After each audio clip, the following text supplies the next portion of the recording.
Action. Bien-aimés dans le Seigneur, shalom, partout où vous êtes dans le monde entier, que le Seigneur vous bénisse. Alors, encore aujourd'hui, l'apôtre nous a encore parlé d'un autre thème un peu bouleversant. Il nous a dit sur Dieu humanisé et homme divinisé. Alors, nous allons essayer un peu de parler avec l'apôtre qui nous explique un peu c'est quoi Dieu humanisé, parce que dans la Bible, on trouve des références où la Bible, dans le psaume, nous dit que nous sommes des dieux. Alors, si nous sommes des dieux, on ne peut pas aussi agir comme un dieu, on ne se suffit pas de nous-mêmes, les hommes. Alors l'apôtre va nous expliquer un peu c'est quoi ces deux grands mots, Dieu humanisé et homme divinisé. Suivons tous ensemble. Salut l'apôtre. Merci bien Sarah. Expliquons-nous un peu c'est quoi encore, la fois passée c'était antichambre de l'enfer et maintenant ça devient Dieu humanisé, homme divinisé. Vous avez compris l'antichambre de l'enfer, je pense. Oui, nous avons bien compris. Parlons encore de... Quelle est encore la question? La question est essayer d'expliquer un peu à nos frères et sœurs c'est quoi ces thèmes, expliquer un peu ces mots-là, Dieu humanisé et homme divinisé, parce qu'on ne comprend plus rien. Ok, dans le contexte actuel, nous remarquons que les hommes veulent devenir des dieux. Hein? Des dieux vraiment comme Dieu créateur. C'est ça la différence. Ok. Les hommes veulent parler comme Dieu, agir comme Dieu, se comporter s'ils étaient des dieux. Nous reconnaissons que dans la Bible, on nous parle de l'existence de beaucoup de dieux. Hein? Même dans la société romaine ou grecque, il y avait des dieux qui existaient. Hein? Chaque activité de la vie avait un dieu. Dieu de Baal, Dieu de Bacchus pour ceux qui boivent, Dieu de beauté, Jupiter. Il y avait pas mal de dieux. Tout console. Minerva, l'idée de l'intelligence, il avait des dieux partout. Alors aujourd'hui, nous remarquons que les gens interprètent parfois mal. Les gens interprètent mal, comme dans la plupart des cas. Je pense que Pierre l'a dit, les gens interprètent parfois mal les écrits pour leur propre ruine. Vous comprenez? Dieu est devenu une seule fois l'homme. Il est venu sur la terre pour nous sauver. Vous comprenez? On l'a appelé Emmanuel, Dieu parmi les hommes. Vous comprenez? Il est venu une seule fois sur la terre, il s'est fait homme pour nous sauver. Ok? Il est rentré, il nous a transmis la lumière de Dieu, il nous a transmis les saluts. Vous comprenez? Il nous a appelés, il nous a donné une nouvelle identité d'enfant de Dieu. Vous comprenez? Quand la Bible nous parle que vous êtes des dieux, et que dans le psaume 82, on s'adresse aux gens qui ont accepté Christ, qui sont devenus enfants de Dieu. Comme nous sommes fils de Dieu, on devient comme notre Père. Vous comprenez? Nous sommes sauvés, nous sommes conduits par l'Esprit. Qui sont Dieu dans la Bible? Ce sont les personnes qui sont conduites par l'Esprit de Dieu. Tous ceux qui sont conduits par l'Esprit de Dieu sont enfants de Dieu. Vous comprenez? Tous ceux qui sont conduits par l'Esprit de Dieu sont enfants de Dieu. Si on lit psaume 82, c'est là où les gens puisent toutes leurs forces pour se lancer dans la bataille de la divinisation de l'homme. Non, l'homme n'est pas divin. L'homme est humain à qui Dieu a promis la vie éternelle. Vous comprenez? Dans sa nature, Dieu est éternel. L'homme n'est pas éternel. L'homme n'était pas dans l'éternité. L'homme a été créé. Dans Psaume 82, Dieu fait des reproches à ce soi-disant Dieu. Il a dit, mais vous devez vous comporter comme des enfants de Dieu. Quel genre de Dieu vous êtes? Donc Dieu veut leur dire, mais vous êtes quel genre de personnes, quel genre de serviteurs? Quels sont les fils de Dieu? Vous jugez avec beaucoup de justice, vous n'êtes pas correct. Et pourtant, moi, je vous considère comme mes enfants. Je vous considère comme des dieux.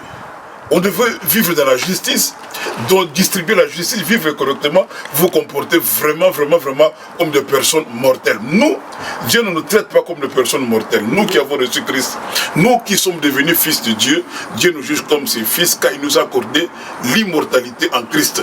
Ceux qui sont avec Jésus ne mourront pas, Christ l'a dit. Oui, celui qui ne meurt pas, Dieu nous considère comme Dieu de Dieu, donc nous sommes comme lui, vous comprenez? Mais nous sommes limités dans ce que nous sommes. On ne peut pas prendre le trône de Dieu, faire comme Dieu, agir comme Satan, qui s'est fait Dieu de l'autre sens.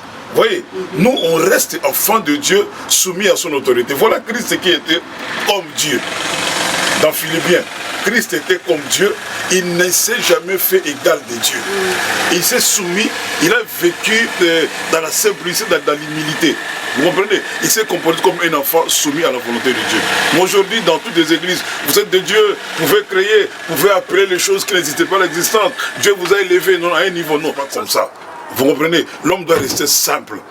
Oui, nous sommes fils de Dieu, c'est vrai. Comme étant fils de Dieu, nous sommes conduits par l'Esprit de Dieu, nous sommes des enfants de Dieu. Ceux qui sont conduits par l'Esprit de Dieu sont fils de Dieu, ils sont enfants de Dieu. Amen. Donc cette histoire d'humaniser Dieu, c'est un péché. On doit laisser Dieu comme Père, comme Créateur à sa place. On ne doit pas faire de l'homme quelqu'un de très puissant qui crée et Dieu est tenté de regarder ce que l'homme a tenté de créer. Non, c'est lui le véritable Dieu. En dehors de Dieu, il n'y a pas un autre Dieu. C'est lui le véritable éternel. En dehors de lui, il n'y a pas un autre éternel. L'homme est l'homme à qui on a accordé la grâce, le pardon, l'amour. Dieu l'a racheté pour faire de lui son fils. En tant que fils de Dieu, Dieu l'a appelé Dieu. Mais il ne doit pas se mettre à la place d'un créateur ou quoi que ce soit. Que Dieu vous bénisse. Je pense que Dieu satisfait à ta curiosité. Merci beaucoup, apôtre. Que le Seigneur vous bénisse. Restez toujours branchés pour plusieurs messages avec l'apôtre Willy Kabasele. Et maintenant, suivons tous ensemble le thème d'aujourd'hui, Dieu humanisé, homme divinisé. Que le Seigneur vous bénisse et à la prochaine fois. La fois passée, on a parlé sur quoi? Qui peut me rappeler? C'était sur l'antichambre de la mort. C'était un grand enseignement. On fera tout en sorte qu'on puisse développer cet enseignement, même en 2 modules, en 2 parties. Et puis, cet après-midi, je vais donner un exposé sur la loi d'attraction. Je ne peux pas en parler comme ça, c'est une longue explication. Je voulais trouver l'explication de la parole de Dieu. Et vous allez vous poser, c'est quoi la loi d'attraction? On a vu ça seulement quand on était encore aux universités, à l'école. Non, c'est des choses qui se passent actuellement. On nous apprend maintenant que les hommes sont capables d'attirer les choses qu'ils désirent. Tout ce qu'un homme désire, il peut l'attirer par sa propre volonté. Donc, ce sont des choses qui sont entrées maintenant dans l'église, dans les enseignements. Les pasteurs enseignent ces choses. On veut donner à l'homme une capacité surnaturelle de créer des choses. Si l'homme commence à créer des choses, alors qu'il devient Dieu, alors Dieu devient homme alors. Alléluia. Les hommes signifient Emmanuel. Jésus signifie Dieu sauveur. Alléluia. Vous comprenez? Donc, aujourd'hui, nous allons expliquer d'une manière brève ce que c'est la loi d'attraction, mais je vais le présenter sous forme d'une prédication. C'est pourquoi j'ai intitulé ma prédication Dieu humanisé, l'homme divinisé. Alléluia. Dieu humanisé, cela veut dire que Dieu est devenu l'homme. Les gens ont fait de Dieu un homme actuellement. Les gens sont sentis capables maintenant et même de créer. Les gens sont vus capables même dans le milieu religieux, dans le milieu évangélique aujourd'hui. On a introduit ces enseignements même dans les églises. On veut montrer à l'homme qu'il est capable de tout faire par son intelligence, par ses capacités, par ses manières d'attirer les choses vers lui. Alors si je peux attirer les choses par moi-même, à quoi me sert un Dieu? Alléluia. Quand moi-même je deviens Dieu, alors Dieu devient un homme, Dieu devient maintenant spectateur. Il doit voir ce que moi je suis en train de faire. Car on dit que depuis qu'il entre en congé, Dieu dort, l'homme n'est pas en congé, l'homme est en mouvement. Alléluia. Or, nous savons que la parole de Dieu dit que c'est Dieu qui nous donne les mouvements, c'est Dieu qui nous donne ce que nous sommes aujourd'hui, c'est Dieu qui nous donne la vie. Pour qu'il y ait mouvement, qu'il y ait tout ce que nous voyons aujourd'hui, c'est Dieu qui permet ce mouvement. Mais on réunit ça aujourd'hui. On dit que c'est un mouvement qui s'est créé comme ça, c'est un Big Bang, les choses ont commencé comme ça. Bon, les gens ne donnent pas une place à Dieu. Dieu est mis au dehors, s'il existe pour les autres. S'il existe, en tout cas, il dort. En tout cas, il n'est plus dans ce que les hommes sont en train de faire. Alléluia. Un jour, j'étais dans un avion, j'ai dit, ah, merci, mon Dieu est grand. Le monsieur qui était à côté de moi m'a répondu, il était un Belge. Il m'a dit, oui, votre Dieu est grand, mais l'homme blanc n'est pas petit. Alléluia. C'est pour me dire que l'homme blanc aussi est comme Dieu, il n'est pas petit. Bon, nous allons lire dans un livre, pour introduire notre enseignement d'aujourd'hui, dans un livre de Jean, chapitre 15, verset 7. On commence au verset 6. Je vais lire. Alléluia. Le thème de ma prédication, Dieu humanisé. Dieu rendit l'homme et j'ai fait ça en paradoxe. Dieu humanisé et l'homme divinisé. Ok? Donc je vais lire dans Jean chapitre 15, verset 6 à 7. Je peux lire. Si quelqu'un demeure en moi, si quelqu'un ne demeure pas en moi, il est jeté dehors, comme les sarments, et il sèche, puis on les ramasse, on les jette au feu et ils brûlent. Je répète, si quelqu'un ne demeure pas en moi, il est jeté où? Dehors, comme le sarment. Il sèche, puis on les ramasse, on les jette au feu et ils brûlent. Ok? 7, c'est le verset d'aujourd'hui. Si vous demeurez en moi et que mes paroles demeurent en vous, demandez ce que vous voulez et cela vous sera accordé. Je vais appuyer ce verset par Jean chapitre 14, verset 13. Jean 14, 13. Vous êtes à Jean déjà? Et tout ce que vous demanderez, ok, en mon nom, vous demanderez au nom de qui? En mon nom, je le ferai, afin que le Père soit glorifié dans le Fils. Si vous demandez quelque chose, c'est le verset 14, si vous demandez quelque chose en mon nom, je ferai quoi? Je le ferai. Alléluia. Je vous lis à travers mon petit exposé de ce matin, vous faire comprendre que vous devez faire attention. Vous qui avez l'occasion de nous suivre même à travers les médias sociaux, à la télévision, vous qui êtes maintenant à l'église en train de nous écouter, faites beaucoup attention par les temps qui traversent, que nous sommes en train de traverser. Faites beaucoup attention avec les prédications, les enseignements que nous écoutons. Les choses que nous écoutons dans nos églises, dans les serviteurs à travers le monde, tout ce que nous voyons actuellement, sont des choses qui paraissent belles en les voyant. Ce sont les enseignements qui paraissent intéressantes, mais à l'intérieur c'est truffé, c'est plein de pièges. Alléluia. Ça paraît juste, ça paraît bon à voir, mais à l'intérieur c'est plein de pièges. Le diable fonctionne comme ça. Il est venu vers Ève, il a dit à Ève, est-ce que réellement Dieu a dit? Vous comprenez? Est-ce que réellement Dieu a dit? Il commence par paraphraser ce que Dieu a dit. Paraphraser signifie expliquer autrement, l'énoncé, ou expliquer autrement les choses comme Dieu les avait dites. Vous comprenez? Dieu avait dit, le jour où vous mangerez, vous mourrez. Mais Satan a paraphrasé ce que Dieu avait dit. Est-ce que réellement Dieu avait dit? Alors Ève commençait à avoir des doutes. C'est ça, quand on paraphrase quelque chose, on cherche à séduire. Paraphraser, c'est parler comme la chose originale. Mais au fond, on y cache un piège. C'est exactement ce qui se passe aujourd'hui dans l'église. Jésus a dit, tout ce que vous demanderez au Père en mon nom, vous demanderez à qui? En mon nom. Mon Père va vous accorder ces choses-là. Tout ce que vous demanderez au Père. Les chrétiens ne peuvent pas adresser les prières ailleurs qu'à Dieu. Ils ne peuvent pas regarder ailleurs que regarder vers Dieu. Aujourd'hui, on nous enseigne que moi, l'homme, je suis capable d'attirer les choses qui n'existaient pas. Moi, je suis capable d'appeler ces choses à l'existence. Quand l'homme est capable d'appeler les choses qui n'existaient pas à l'existence, l'homme devient un créateur. Alléluia. L'homme devient un créateur. Lui-même, l'homme a été créé. L'homme ne crée pas, l'homme demande à Dieu. Église sur moi très bien. L'homme ne crée pas. Nous ne sommes pas les égaux de Dieu. Même Satan ne crée pas. Aucune créature n'a créé. C'est Dieu qui a créé toutes choses. Quand la Bible dit tout ce que ton cœur désire, il n'y a qu'une seule personne, il n'y a qu'un seul créateur qui peut te le donner parce qu'il est l'unique et le véritable, c'est Dieu, le Père du Christ. Alléluia. C'est Dieu qui appelle les choses qui n'existaient pas à l'existence. Alléluia. L'homme par la foi vient prier. Les choses que l'homme n'avait pas, à travers la foi, à travers la prière de la foi, vous voyez, nous demandons à Dieu. La foi, c'est une ferme existence, des choses, vous voyez, les choses pour lesquelles, les choses que moi je crois, les choses que je n'ai pas encore. Vous comprenez? Les choses que je n'ai pas encore, mais au moyen de la foi en qui?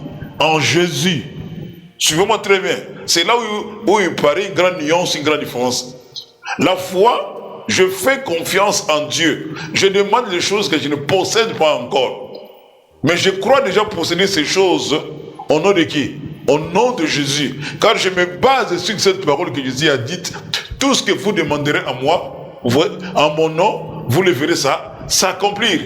J'ai la foi à la parole de Dieu. Je demande et j'attends l'accomplissement. je reste dans l'accomplissement, dans l'attente de l'accomplissement des promesses. Que la chose que j'ai demandée, la chose là, Dieu me l'a déjà accordée. Alléluia. Maintenant que nos cœurs nous enseignent aujourd'hui, non, l'homme n'a pas besoin de ça. L'homme a sa destinée entre ses mains. L'homme n'a qu'à se réveiller un matin, vous comprenez? Il doit commencer à croire que tout est positif. La chose que je vais la voir. Je vais la voir. Je dois seulement penser positivement. Je veux une voiture. Je veux commencer à penser positivement. Je dois me lever un bon matin, faire un vide autour de moi. Ça, on enseigne ça à l'église. Faire un tour, un vide autour de moi et commencer à penser positivement à la voiture. Et je pense à la voiture et je ne prononce aucun mot. Alléluia. Vous voyez, on dit à l'homme, tu te réveilles le matin, tu commences à penser positivement. Comme tu as besoin de la voiture, tu commences à penser. Ici, on ne sort pas une parole. On dit à l'homme de penser seulement qu'il a la chose. Donc dans sa pensée, il commence à voir déjà la voiture. Il se dessine une belle voiture. Et en se dessinant cette belle voiture, il commence à attirer cette voiture-là qui se trouve dans l'univers. Alléluia. Amen. On dit à l'homme de regarder la voiture qui vient vers l'univers. Cette voiture commence à être spirituelle. Et après, on va posséder cette voiture matériellement. Alléluia. Et on dit à l'homme de commencer à vivre comme s'il avait déjà la chose. Mais ce sont des choses que nous prêchons parfois à l'église. Alléluia. Amen. Vous voyez que ça a une ressemblance un peu avec la foi. Dans la foi, nous on prie à qui? On prie à Christ, à Dieu, au moyen, en passant par qui? Par Jésus. Tout ce que vous demanderez au Père en mon nom, vous le verrez ça s'accomplir. Mais dans la pensée positive, on dit à l'homme, non, tu n'as pas besoin de demander à Dieu, tu peux demander à l'univers, aux forces cosmiques qui gouvernent l'univers. Tu dois commencer à penser, tu ne fais pas sortir un mot.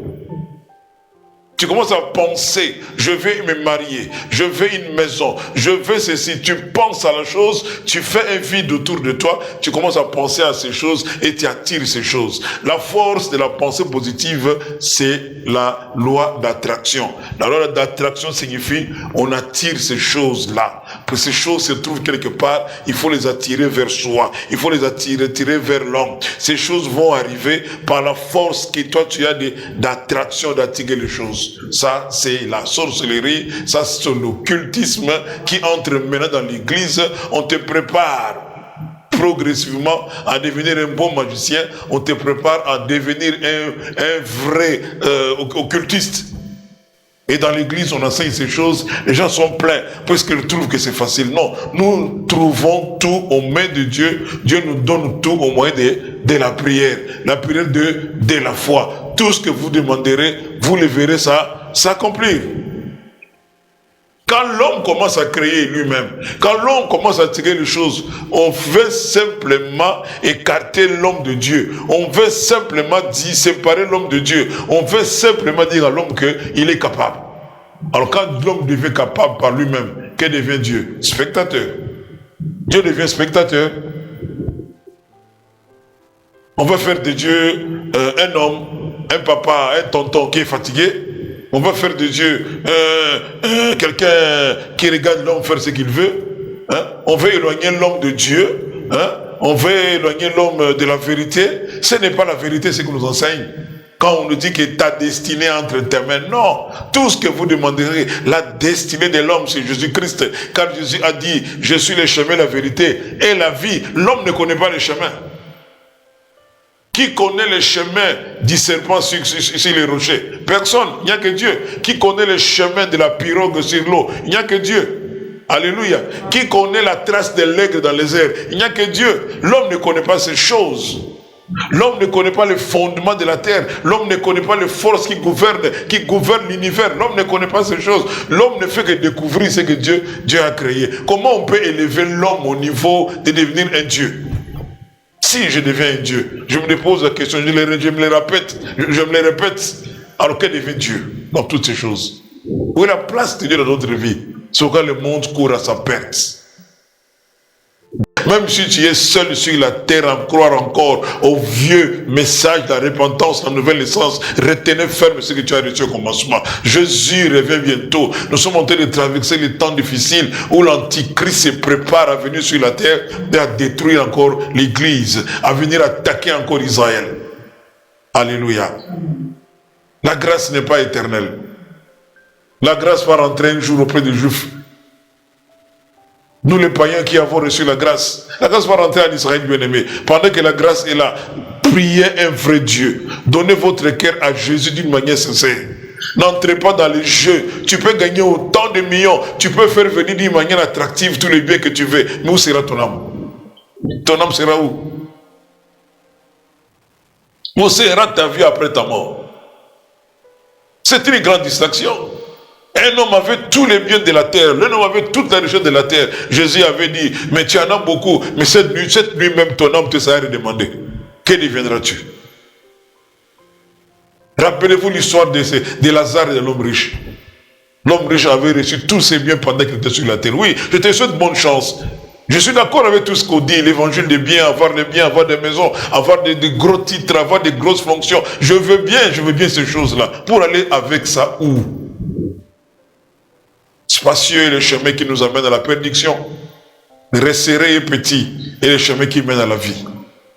Tu as un choix à faire, bien-aimé. Toi, enfant de Dieu, restez ferme. Vous savez, tellement que les gens commencent à croire que ce que se disent, puisque tout ce que se disent dans des grandes foules, dans des grandes messes, c'est la vérité. Quand je vois un homme réussir avec une grande église, 1000, 5000 personnes, toi tu penses que ça c'est la réussite. Non, là on va vous faire croire que c'est comme ça qu'il faut marcher. Non, nous ne marchons pas selon les hommes, nous marchons selon Dieu. Jésus n'est pas venu pour 1000, 10 000, 5000 personnes, il est venu pour toi. Car la parole dit, quiconque croit sera sauvé. Si tu es quiconque, que Dieu te bénisse. La force d'attraction, la force d'attirer les choses. La différence entre la pensée positive et l'évangile, le vrai message de l'évangile, réside au niveau des moyens. Nous, pour attirer les choses, nous passons par la foi, au moyen de la prière.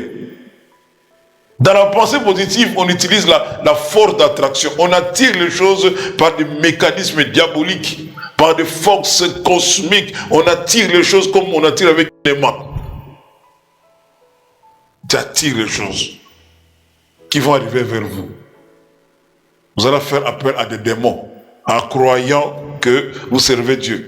Et vous entrez dans les yogas sans les savoir. Vous entrez dans les forces occultistes sans les savoir. Il est grand temps pour toi de savoir, en dehors de Jésus, je ne peux rien faire. L'homme ne peut pas réussir parce qu'il est intelligent, puisqu'il a fait beaucoup de sciences, puisqu'il a étudié. Non, l'homme va réussir seulement avec Christ. La parole dit, recommande tes projets entre les mains de l'Éternel et tu vas réussir. Quand tu te dis toi-même capable et tu consors, tu cours vers ton échec. Amen, Église. Tu cours vers ton échec. Je vais compter sur Jésus. Alléluia. Je vous demande de compter sur Jésus. Je vais noter quelque chose ici pour vous dire. Quand on ne croit plus au vrai message de l'évangile, alléluia, on va commencer à se dire que je suis capable, je peux créer, je peux inventer. Aujourd'hui, tellement que on a dépassé, on ne croit plus à l'évangile simple. Maintenant, on se dit, maintenant, non, on peut tellement qu'on est capable. On commence à commander même aux anges. Je veux ange, je veux tel ceci, pareil ici, fais-moi ceci. Les gens commencent à commander aux anges aujourd'hui. Laisse-moi vous dire, c'est un faux message. Nous croyons au ministère des anges.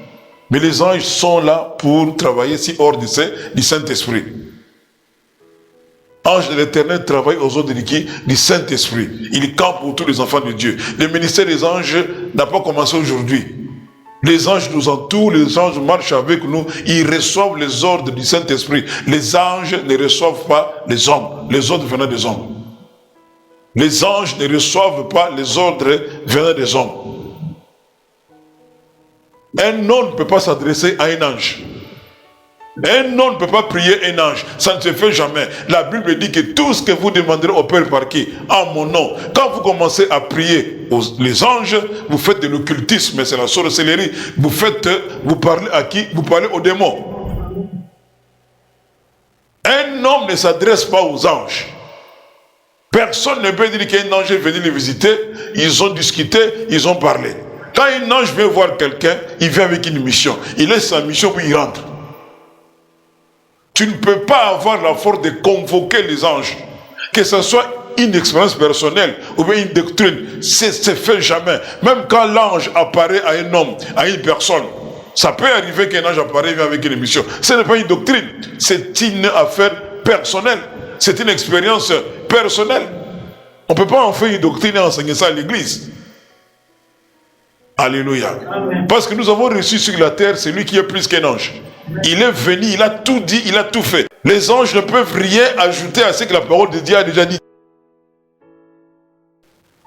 Les anges ne peuvent rien ajouter. Parce que la Bible dit, quand bien même un ange viendra avec un autre évangile, nous ne le recevons pas. Alléluia. Nous, quand bien même un ange, je répète, nous avons reçu sur la terre quelqu'un qui est plus qu'un ange. Plus qu'un ange. Plus qu'un ange. Qu'on ne vous trompe pas, on cherche par tous les moyens à détruire les derniers carrés des chrétiens qui restent pour semer le doute. Le diable veut semer le doute. L'homme est limité, l'homme est sauvé. C'est pourquoi l'homme est sauvé puisqu'il est limité. Si l'homme était capable, Dieu n'allait pas venir. L'homme était capable, l'homme est pécheur dès le commencement et jusqu'à la fin. C'est pourquoi l'homme est sauvé par la grâce. Je répète, l'homme est faible depuis le commencement jusqu'à aujourd'hui. C'est pourquoi l'homme est sauvé par la grâce. Faites attention, nous traversons un temps difficile. L'église du Christ est tentée de traverser un temps difficile. Mais les élus seront sauvés. Amen. Les élus seront sauvés. Dieu va épargner les élus. Soyez fermes avec votre foi. Nous ne créons pas les miracles. Les miracles nous accompagnent déjà. L'évangile des miracles, c'est force. Nous vivons avec les miracles. Les miracles nous accompagnent. Que dit la parole? Voici les miracles qui accompagneraient ceux qui auront cru en mon nom. N'est-ce pas? Ceux qui auront cru en mon nom. Voici les miracles qui accompagneront. Les miracles sont innombrables. Mon ombre m'accompagne partout où je pars. Je n'ai pas à me forcer en cherchant les miracles et à créer les miracles. Les miracles m'accompagnent. Quand j'ai Jésus en moi, j'ai tout. Quand la Bible dit, celui qui a le Fils a quoi? Il a tout. Le problème, c'est d'avoir le Christ dans sa vie. Quand j'ai le Christ, j'ai la clé à toutes choses. Et l'Éternel me donnera tout ce que mon cœur désire. Tu veux une femme, tu veux te marier, tu veux avoir des maisons, tu veux des biens, tout comme ça. Demandez. Jésus a dit, demandez tout ce que vous voulez. Et mon Père qui vous attend dans les secrets vous rendra tout ce que vous demandez. Au nom de qui? De Jésus. Au nom de Jésus. Au nom de Jésus. Je répète. Ne cherchons pas à humaniser Dieu. Ne rendons pas Dieu au niveau des hommes. Dieu est Dieu. Le maître de l'univers. C'est lui qui a tout créé. Les choses que nous voyons, les choses que nous ne voyons pas et les choses que nous ne connaissons même pas. L'homme reste un homme limité dans ce qu'il est. C'est pourquoi l'homme doit compter sur Jésus. C'est Jésus qui connaît Dieu. C'est pourquoi nous pouvons connaître Dieu que par qui? Par Jésus. L'homme peut avoir des choses en demandant seulement à Dieu par Jésus et non en créant lui-même des choses, en attirant les choses par la force d'attraction. Quand tu commences à attirer les choses par la force d'attraction, là tu t'adresses à un autre Dieu, peut-être à un Dieu soleil, peut-être à un Dieu je ne sais pas quel nom. Ce n'est pas le vrai Dieu qui nous a créés. Le Dieu qui nous a créés, nous le connaissons par Christ. En dehors de Jésus, il n'y a pas une autre voie pour connaître Dieu. Il n'y en a pas. Jésus, c'est l'unique voie qui nous amène au Père. C'est l'unique voie. Et parmi les serviteurs de Dieu aujourd'hui, parmi les grands que nous connaissons, les soi-disant grands entre guillemets, qu'est-ce qu'ils nous racontent? Le christianisme n'est pas la seule voie pour connaître Dieu. Qu'est-ce qu'on nous raconte? En dehors de Christ, on peut aussi arriver vers Dieu. Ils vont nous faire croire qu'on peut atteindre Dieu en utilisant d'autres religions. La religion, c'est un échec. Les hommes ont créé la religion depuis tout le temps. Les hommes ont créé des religions. Une religion peut être bonne mais elle ne sauvera personne. Une religion peut t'amener partout, sauf à Dieu. Alléluia. L'humanisme est entré dans l'église. Nous voulons voir les gens bien, les gens calmes. On ne parle plus du péché dans l'église. On a honte de parler du péché dans l'église. On a honte de blesser les gens. Le pasteur veut paraître bien, propre, un pasteur branché. Parler avec les gens, être gentil avec les gens. Le pasteur veut remplir les églises. On remplit les églises et enfin pour remplir les poches. Enfin, ces gens iront en enfer. Vous croyez amener ces gens au ciel, mais auquel ciel ils vont se retrouver devant une porte fermée. Devant une porte fermée. Le message que j'adresse, je l'adresse à un individu. Je ne l'adresse pas à un homme. Je ne l'adresse pas à tout le monde. Je m'adresse à un individu. Je ne connais pas quel est cet individu. Je m'adresse à une personne qui a la chance de m'écouter. Recevez Jésus avec toute vérité. Priez Dieu avec toute la vérité. Cessez de jouer avec votre vie spirituelle. Jésus revient bientôt. Le monde va passer. Toutes ces histoires vont passer. Toutes ces histoires vont passer. Nous allons nous retrouver dans l'éternité avec Dieu. Si tu as crié en Jésus avec toute fidélité et en vérité. Dieu, sans tenir compte de l'ignorance, il a accordé son pardon aux gens. Les gens étaient ignorants. Dieu nous dit qu'il va juger le monde par Jésus-Christ. C'est pourquoi nous sonnons la trompette. Réveillez-vous. Dieu ne tient pas compte de votre ignorance, vous qui m'écoutez. Ça, c'est le message de l'amour que je t'adresse. Dieu veut te sauver. Si tu abandonnes la vie que tu menais avant, si tu sacrifies la vie pécheresse que tu menais avant, et que tu veux suivre Christ dans toute sincérité et en toute vérité. Beaucoup sont dans les grands chemins. Ils vont se perdre. Entrons par la petite porte étroite. Elle est la véritable porte. Alléluia. Alléluia, Église. Que Dieu vous bénisse.